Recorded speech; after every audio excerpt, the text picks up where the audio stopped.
Schedule caste में कम से कम creamy layer का कोई कंसेप्ट नहीं हो सकता। वो स्वार्थी लोग वैसा कर रहे हैं। ये कहाँ बात है। भुइयां मुसा डोम मेहतर जो हमारे शेड्यूल कास्ट के हैं कि एक दलित युवक को ही घोड़ी पर चढ़ने से रोका जाता है, एक दलित परिवार को ही मंदिर में प्रवेश करने से रोका जाता है। केगो IAS सब केगो IPS सब हैं जो आज क्षोभ व्यक्त कर रहे हैं। 4 जातियां उनका सब है उसमें। जब इसमें हर जाति का आधार ही छुआछूत है, अनटचेबिलिटी है, तो ऐसे में इन जातियों में क्रीमी लेयर की संभावना संभव ही नहीं है। भुइयां मुसहर डोम मेहतर नट ये सब का साक्षरता दर 15% से नीचे है। इसका छुआछूत शेड्यूल कास्ट में से वही जातियां शेड्यूल की गई हैं हमारे संविधान में जिन्होंने कभी न कभी कहीं न कहीं छुआछूत की शिकार रही हैं। मतलब शेड्यूल कास्ट का हक वही लेते रहे। 76 वर्ष तो लिया उन लोगों ने। हम हर हालत में सुप्रीम कोर्ट का जो आदेश है उसका स्वागत करते हैं। ये जिनके मंदिर में प्रवेश करने के बाद मंदिर को गंगा जल से धुलवाया जाता है। लेकिन जिसकी साक्षरता दर 7% है, 8% है,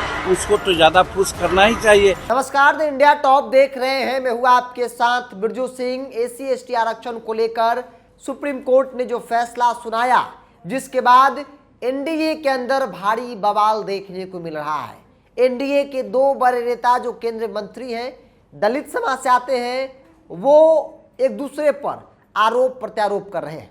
चिराग पासवान एक तरफ जहां विरोध कर रहे हैं, दूसरी तरफ जीतन राम मांझी जो दलित समाज से ही आते हैं, उन्होंने इस फैसले का स्वागत किया है और कहा कि यह दलित समुदाय के लिए, SC/ST वर्ग के लिए सुनहरा मौका है। उन जातियों के लिए जो हमेशा आरक्षण से वंचित रह जाते हैं, उन तक आरक्षण का फायदा नहीं पहुंचता है।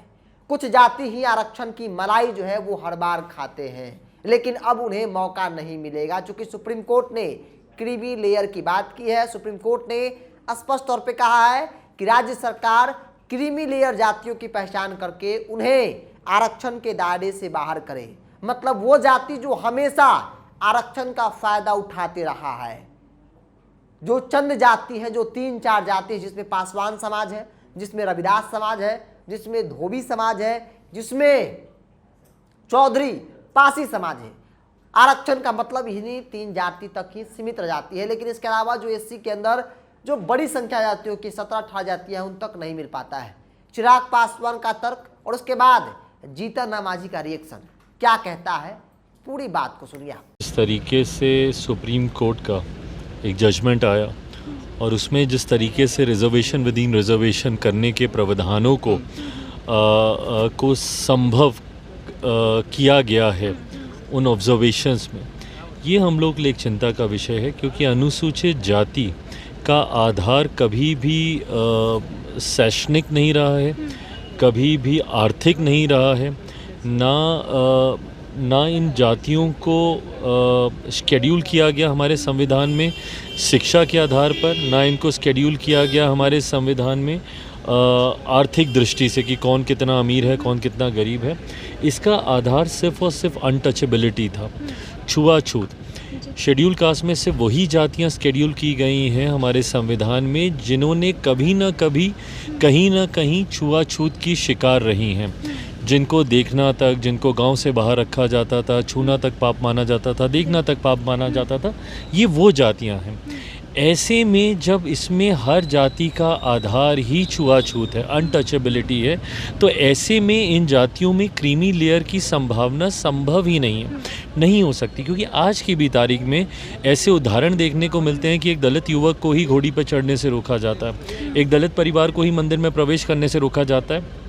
कितने ऐसे बड़े नाम हैं जिनके मंदिर में प्रवेश करने के बाद मंदिर को गंगा जल से धुलवाया जाता है। तो आज भी जब ऐसे उदाहरण मौजूद हैं, तो ऐसे में शेड्यूल कास्ट में कम से कम क्रीमी लेयर का कोई कंसेप्ट नहीं हो सकता। लोक जनशक्ति पार्टी रामविलास भी एक पुनर्विचार याचिका इसको लेकर सुप्रीम कोर्ट में हम लोग दाखिल करने जा रहे हैं। हम लोग मानते हैं कि इससे समाज में बंटवारा होगा और ऐसे में अनुसूचित जाति पूरी जमात एकजुट हो और एकजुटता से अपने हक की लड़ाई लड़े, उसके लिए ऐसे बंटवारे को कतई मंजूर नहीं किया जा सकता। देखिए, मेरा कहने का मतलब ये कहाँ की बात है कि जो आदमी बढ़ गया है वो बढ़ते रहे और जो आदमी पीछे है उसका केयर नहीं किया जाए। इसीलिए हम हर हालत में सुप्रीम कोर्ट का जो आदेश है उसका स्वागत करते हैं। ये जो जजमेंट आया है ये 10 साल पहले आना चाहिए था। आज स्थिति है साक्षरता, भगवती हमारे अंबेडकर साहब के अनुसार साक्षरता एक मानदंड है सबसे नीचे होने का।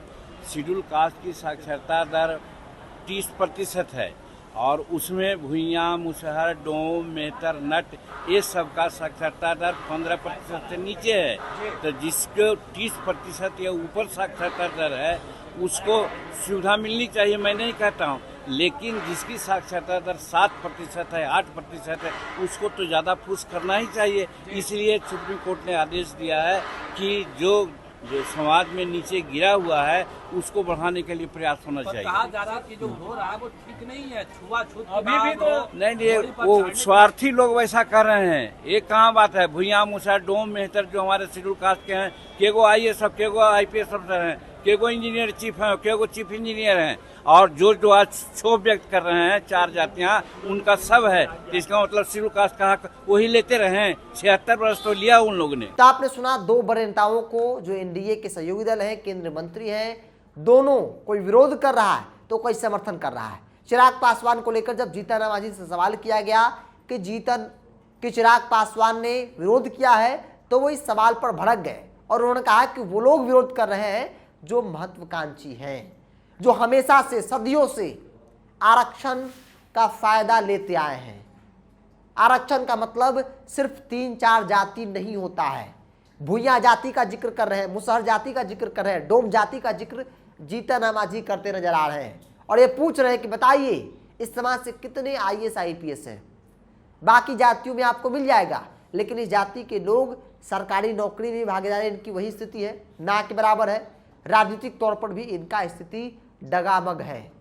ऐसे में सुप्रीम कोर्ट का फैसला उन लोगों के हित में है जिन्हें अब तक आरक्षण का फायदा नहीं मिला है, जिन्हें हमेशा मिलता रहा है, उन्हें इस बात से दिक्कत है। लेकिन एक बड़ा वर्ग जो वंचित वर्ग है, जो आरक्षण के बावजूद भी आरक्षण उन्हें नहीं मिल पाता है, उन्हें अब मौका मिलेगा।